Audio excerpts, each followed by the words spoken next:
No final do século XVIII, a China da dinastia Qing, outrora poderosa, encontrava-se em um estado de declínio. A corrupção corroía os alicerces da burocracia imperial, rebeliões camponesas irrompiam por todo o vasto território, e a crescente pressão das potências estrangeiras, notadamente os britânicos com seu comércio de ópio, enfraquecia a autoridade do governo. Esse cenário caótico resultou na perda de controle das regiões costeiras, criando um vácuo de poder que permitiu o florescimento da pirataria. O sul da China, com a estratégica província de Guangdong e o fértil delta do Rio das Pérolas, sempre foram um centro de comércio marítimo próspero.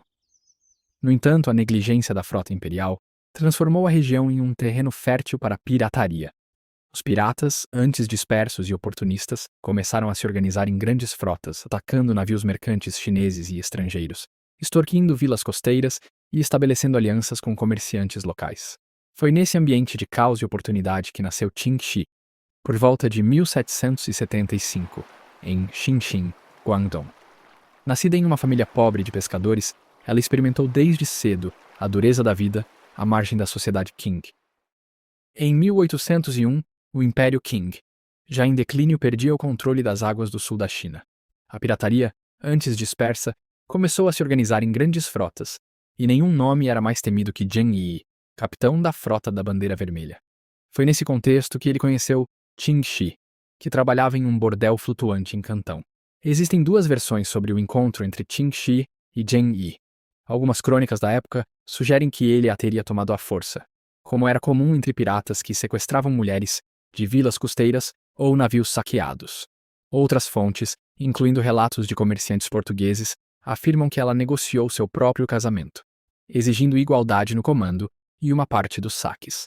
Independentemente de como se conheceram, Zheng Yi integrou Qin Shi às operações piratas, permitindo que ela participasse de reuniões estratégicas e comandasse navios. Ela aprendeu navegação, táticas de combate e diplomacia pirata, conquistando o respeito da tripulação. A morte de Zheng Yi em 1807 poderia ter marcado o fim da influência de Qin Shi. Mas ela demonstrou uma astúcia política extraordinária, assumindo o controle total da frota. Para consolidar seu poder, formou uma aliança estratégica com Zhang Baozi, um ex-pescador adotado por Zheng Yi e seu braço direito. Essa parceria, que alguns relatos sugerem ter evoluído para um relacionamento amoroso, transformou a pirataria na região. Para consolidar seu poder, Qin Shi incentivou alianças entre seus capitães e famílias de outros líderes piratas, usando casamentos como ferramenta política. Enquanto isso, Zhang Bao liderava ataques contra grupos rivais, integrando os sobreviventes à frota da Bandeira Vermelha, uma estratégia que ampliou seu domínio sobre as rotas marítimas do sul da China. Em um ano, o número de navios sob seu comando dobrou. Sua frota tornou-se uma das maiores da história da pirataria, com estimativas variando entre 400 e 800 navios, e 20 mil a 40 mil homens. Operava como uma organização militar que rivalizava com as marinhas da época. A estrutura de comando era rigorosa, dividida em esquadrões especializados sob o comando de capitães experientes, cada um responsável por diferentes aspectos das operações piratas. A frota era composta principalmente por juncos chineses, embarcações versáteis e adaptáveis às condições da região. Os juncos variavam em tamanho e função: juncos de guerra, grandes e robustos, armados com canhões, projetados para combate naval. Cruciais em batalhas, intimidavam inimigos, frequentemente levando à rendição. Juncos de carga, essenciais para a logística, transportavam saques, abastecendo a frota e distribuindo riquezas. Juncos menores, ágeis para reconhecimento, ataques rápidos e abordagens, permitindo surpresas e ataques facilitados. Equipados com velas de bambu para manobras precisas e canhões, os navios variavam em armamento conforme a função. Qin Shi não hesitava em usar táticas brutais para alcançar seus objetivos. Navios incendiários carregados com materiais inflamáveis eram lançados contra embarcações inimigas, causando destruição e pânico. Além disso, ela empregava táticas de guerra psicológica, como exibir a violência de seus ataques para intimidar seus adversários e forçá-los à rendição. Uma de suas táticas mais eficazes era o bloqueio de portos estratégicos. Ao impedir a entrada e saída de navios mercantes e militares, ela estrangulava o comércio e forçava cidades costeiras inteiras a pagar tributos exorbitantes. Ela controlava rotas comerciais cruciais no mar da China Meridional, extorquindo taxas de proteção e oferecendo escolta armada.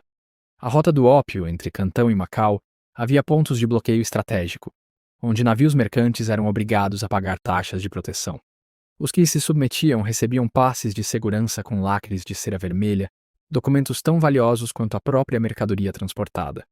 Já no Estreito de Malaca, navios patrulhavam permanentemente os 3 estreitos vitais, compostos de cobrança em ilhas estrategicamente posicionadas que tornavam impossível qualquer tentativa de evasão.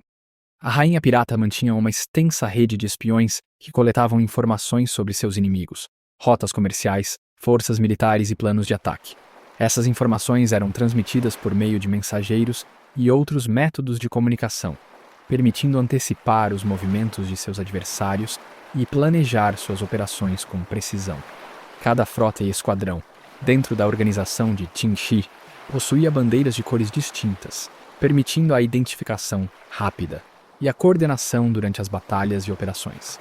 As bandeiras também eram usadas para transmitir mensagens simples, como atacar, recuar ou seguir. Durante o dia, sinais de fumaça eram utilizados para comunicar mensagens a longas distâncias. A quantidade, cor e padrões da fumaça transmitiam informações específicas, como a localização de navios inimigos, a presença de perigo ou a necessidade de reforços. À noite, lanternas eram usadas para transmitir mensagens visuais. A combinação de luzes, cores e padrões permitia a comunicação entre navios e bases costeiras, mesmo em condições de baixa visibilidade. Tambores e gongos eram usados para transmitir mensagens sonoras em curtas distâncias. Os ritmos e padrões dos sons indicavam diferentes ordens, como preparar para o combate, abordar o navio inimigo ou reunir a frota. Tiros de canhão eram usados para sinalizar mensagens a longas distâncias. O número de tiros e os intervalos entre eles transmitiam informações específicas, como a necessidade de ajuda urgente ou a localização de um ataque. Barcos menores e ágeis eram usados para enviar mensagens escritas ou orais entre navios e bases costeiras. Além dos métodos de comunicação mencionados, Qin Shi também utilizava um código de leis rigoroso para manter a ordem e a disciplina em sua frota. Desertores tinham as orelhas cortadas como um aviso para os outros. Traidores eram executados, demonstrando que a lealdade era absoluta. O estupro era punido com a morte, impedindo a violência contra as mulheres. A distribuição justa dos saques era a espinha dorsal de seu código. 20% do saque era destinado ao Tesouro Central, garantindo recursos para a frota, enquanto o restante era dividido entre a tripulação. Esse sistema promovia a lealdade e a motivação, pois cada pirata sabia que sua contribuição seria recompensada de forma justa. A Marinha Qing, orgulho da dinastia, já enfraquecida, sofreu derrotas humilhantes nas mãos da Bandeira Vermelha. As potências europeias também sentiram o peso do domínio de Qin Shi. Navios britânicos e portugueses eram frequentemente atacados. Quando, em 1810, os custos de manutenção do império começaram a superar seus benefícios, Qin Shi orquestrou um recuo calculado. Durante 6 meses de negociações secretas, ela conduziu uma retirada gradual e ordenada, convertendo seus ativos piratas em propriedades legítimas e investimentos comerciais. A venda estratégica de vários navios obsoletos financiou essa transição, demonstrando a mesma visão pragmática que construiu seu império. Qin Shi, a temível rainha pirata, assinava um acordo de rendição. Quando o governo Qing, humilhado por repetidas derrotas navais, reconheceu a impossibilidade militar de derrotar a Bandeira Vermelha. O acordo final continha cláusulas muito vantajosas para a pirata, sendo anistia completa. Todos os piratas sob o comando de Qin Shi receberiam perdão total, sem exceções. Um detalhe crucial que garantia que não haveria prisões posteriores por crimes anteriores. A riqueza acumulada por Qin Shi permaneceria integralmente em suas mãos. O governo até forneceu escolta armada para transportar seu tesouro para a terra firme.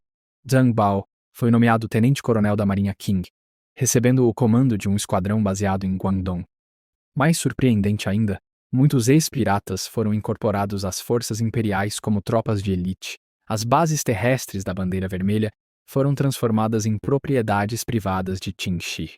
Após sua rendição, Qin Shi investiu sua riqueza em negócios legais, incluindo casas de penhores em Guangzhou e possivelmente um cassino flutuante no Rio das Pérolas, uma prática comum entre ex-piratas da região. Além disso, muitos de seus antigos subordinados foram empregados como guardas armados para navios mercantes, oferecendo proteção em rotas que antes saqueavam. Zhang Bao, agora um respeitado oficial, Usou sua posição para proteger os interesses comerciais do casal até sua morte em 1822. Qin Shi morreu de velhice em 1844, aos 69 anos, cercada por riquezas, um destino raríssimo para alguém que desafiara impérios. Seu túmulo, em Guangdong, permanece como testemunho de como a pirata mais bem-sucedida da história não apenas sobreviveu ao seu reinado, mas saiu de fora da lei para se tornar uma lenda. Se você gostou do vídeo, inscreva-se no canal, curta e compartilhe.